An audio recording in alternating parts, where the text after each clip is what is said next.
gente mede algo que não dá para ver, nem tocar, nem cheirar, mas que a gente sente na pele todos os dias.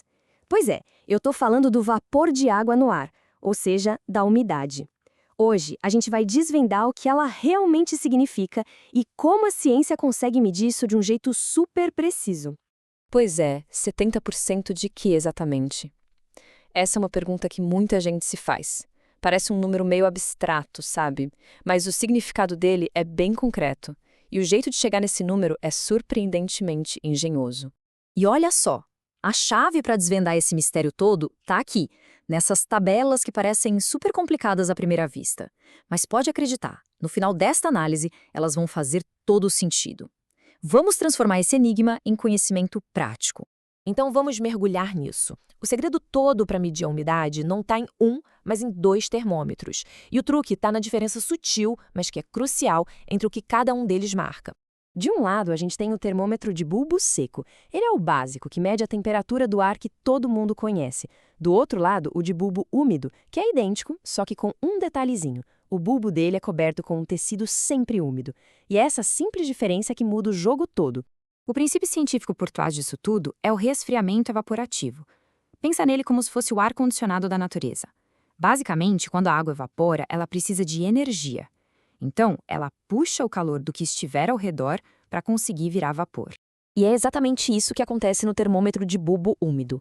A água que está no tecido evapora e, para isso, ela puxa calor direto do bulbo do termômetro.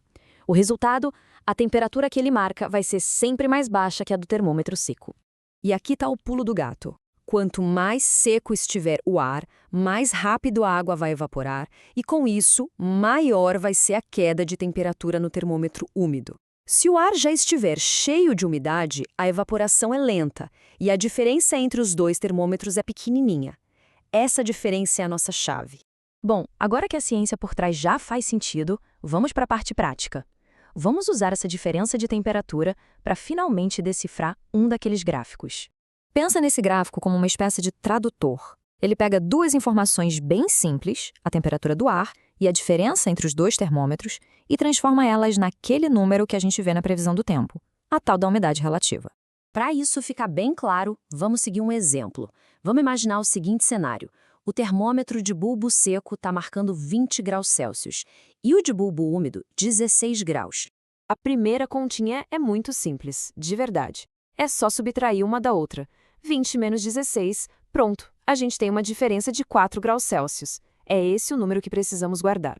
Certo, agora de volta para o gráfico. Primeiro passo, a gente localiza a temperatura do bulbo seco, os nossos 20 graus, ali na primeira coluna da esquerda.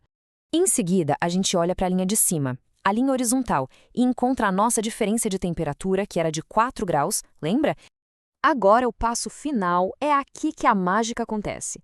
É só seguir a linha dos 20 graus para a direita e descer a coluna dos 4 graus até o ponto exato em que elas se cruzam. E tá lá, 66%. A gente acabou de traduzir 2 leituras de temperatura em um dado preciso de umidade relativa. Viu só? Simples assim. Beleza, agora a gente já sabe como encontrar o número. Mas e daí? Por que ele é tão importante? Vamos ver rapidinho como a umidade afeta o nosso mundo. Olha, a umidade relativa afeta praticamente tudo. Ela que define a nossa sensação térmica, sabe? Se um dia quente parece mais abafado ou não. Ela também influencia a formação de neblina e chuva, é vital para a saúde das plantas na agricultura e é super crítica para vários processos industriais. Ou seja, algo que começa com 2 termômetros e um paninho úmido acaba virando uma informação fundamental para a gente entender e até prever o mundo ao nosso redor. E isso tudo faz a gente pensar, né? Esse método genial transforma algo totalmente invisível em um número que a gente pode usar. Fica a pergunta: que outras forças invisíveis por aí, como a pressão do ar ou as ondas de rádio, são medidas com truques tão criativos quanto este? O mundo está cheio de códigos esperando para serem decifrados.